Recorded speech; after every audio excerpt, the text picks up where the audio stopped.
Graça e a paz, amado pastor. Estou aqui novamente com o nosso amigo Jorge Lade, né? Agora vamos falar sobre o capítulo 3, o Reino de Deus. Esse aqui vai ser bem curto, até porque ele é uma continuação do capítulo 2, né? Sempre lembrando, se nós tivermos essa ideia na cabeça, fica bem fácil de entendermos e desvendar alguma possível questão, é que ele tem aquela ideia do reino de Deus como já e o ainda não, e ele acredita naquela visão escatológica realizada, né? Então vamos lá. Primeira coisa que nós temos que entender é que Led ele viu uma diferença entre o reino dos céus e o reino de Deus. Isso é muito importante. Para ele são duas coisas distintas. E no Novo Testamento, apenas o livro de Mateus fala sobre o reino dos céus, tá? Em nenhum outro momento a gente vai encontrar. Em compensação, Mateus fala do reino de Deus 31 vezes, né? Para ele também, os dispensacionalistas têm uma visão bem nítida sobre essa diferença entre o reino dos céus e o reino de Deus, diferente ali da visão reformada, ortodoxa, né? Conservadora, melhor dizendo. Então a visão conservadora, ela às vezes não tem essa visão nítida como tem os dispensacionalistas, tá? Lembrando que aqui é a visão de Led, do escritor, tá? Então para ele, o que seria o reino dos céus? O reino dos céus que foi rejeitado por Israel, né, será consumado na volta de Cristo, quando Israel se converterá e as promessas do Antigo Testamento a respeito da restauração do reino de Davi serão literalmente cumpridas, né? Já o reino de Deus é o domínio real de Deus que tem dois momentos, né? Ou seja, o reino de Deus é o domínio real de Deus, que tem dois momentos. O primeiro momento, o momento 1, é o cumprimento das promessas do Antigo Testamento na missão histórica de Jesus. E o outro é a consumação no final dos tempos, inaugurando o século futuro.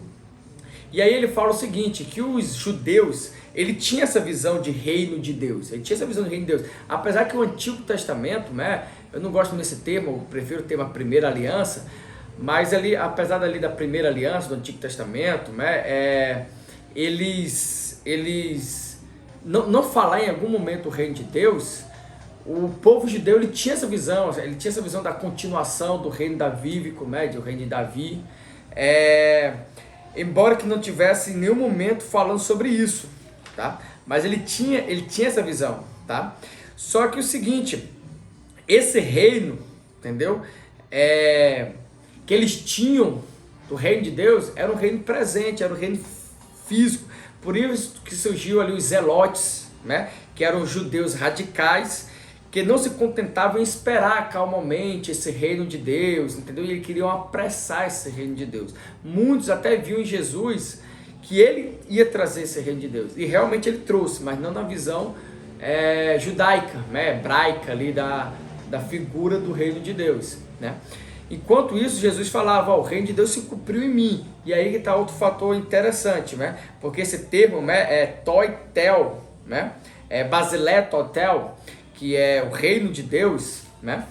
Ele traz essa expressão de simultaneidade, né? Lá ele até faz um desenho no final do capítulo, que ele tira essa visão de linha reta, né? O reino de Deus, e ele bota uma linha paralela, que o reino de Deus está aqui acontecendo, mas vai acontecer no futuro, tempo presente, tempo futuro, como fosse uma visão simultânea, essa basileia, né? Essa basileia quer dizer reino, né? Então ele traz essa visão de agora e ainda há de se cumprir, né? E aí nós temos também que ter outra ideia. Eu vou até ler essa parte aqui para vocês terem essa ideia que ele fala que a igreja, a igreja vive em duas eras, né? Aí ele fala assim, o reino de Deus esteve ativo nos dias do Antigo Testamento em eventos tais como Êxodo e o cativeiro da Babilônia. Então, se perguntar em que momento, para o Jorge Lade, o reino de Deus esteve presente na primeira aliança ali no Antigo Testamento? Em dois momentos, no cativeiro babilônico e no êxodo, né?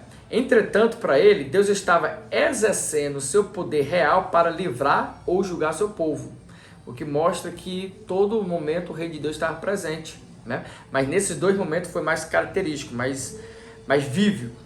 Aí ele fala assim: entretanto, em um sentido real, o reino de Deus veio e entrou na história da pessoa na missão de Jesus. Vocês entenderam? O reino de Deus estava lá no Antigo Testamento, já se cumprindo. A gente vê isso no Êxodo, vê isso no cativeiro da Babilônia. Entretanto, o reino de Deus só veio através de Jesus Cristo, né? É e ainda não, né? Esse paradoxo aí da Basileia, né? Do reino de Deus, né? Então Jesus, ele considerou seu ministério como cumprimento da promessa do Antigo Testamento na história, né? Próxima da consumação apocalíptica, né?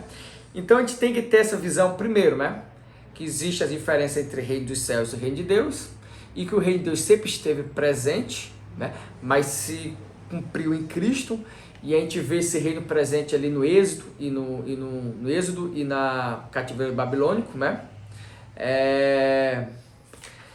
Ele diz que esse termo Basileia, ele apresenta uma dinâmica abstrata, né? Ou seja, o reino de Deus, ele é um domínio e governo presente e futuro, né?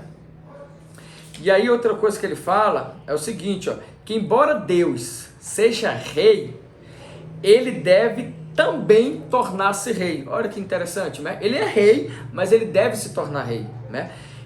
Ou seja, deve manifestar sua soberania real no mundo dos homens e das nações. Ou seja, Deus é rei, mas ele é rei aonde? Ele é rei nos céus. E onde é que ele tem que se tornar rei? No reino de Deus. Que interessante, né? E aí ele mostra mais ou menos aí, continua falando sobre essa diferença entre o reino de Deus e o reino do céu. Aí ele fala que existe algumas visões sobre esse reino de Deus. A teologia ali liberal, trazida ali por Rudolf Bultmann, por Albert, não sei muito como é que se pronuncia isso, né, esses nomes alemão, né, Schweitzer. Ele fala que para ele, esse reino de Deus, ele foi trazido por um profeta desesperado e desiludido, né, que não viu se cumprir o que ele queria, que era um reino político, entendeu? Então, no ato ali do desespero, da desesperança, ele joga esse reino para depois, né? Primeiro ele diz que o reino de Deus já se cumpriu nele, porque aí é um fator interessante. Jesus falou que ele era o reino de Deus, que estava se cumprindo, mas os judeus não viram mudança. Então, para a teologia liberal, Jesus falou: eu sou o reino de Deus, mas como nada aconteceu, que ele esperava que alguma coisa acontecesse, uma luta, não sei, ele falou: mas esse reino também vai se cumprir. Só que o escritor, né, da teologia aqui do Novo Testamento, o George Ladd, ele fala o seguinte: não, na verdade isso aqui é uma escatologia realizada. Jesus falou: o reino de Deus se realizou em mim, mas vai se concluir no tempo futuro, né, no escatom, como ele escreve, né, no escatom, né. E ele fala que o Rudolf Bultmann compartilhou dessa ideia, mas ele falou que na verdade esse reino de Deus é o querigma, né, ou seja, é a proclamação, né? E aí ele vai e fala assim, ele fala: não, o reino de Deus é a escatologia realizada, né? Ou seja, o reino de Deus, que é descrito na linguagem apocalíptica, é na realidade a ordem transcendente do tempo e do espaço que irrompeu na história. Que legal, né?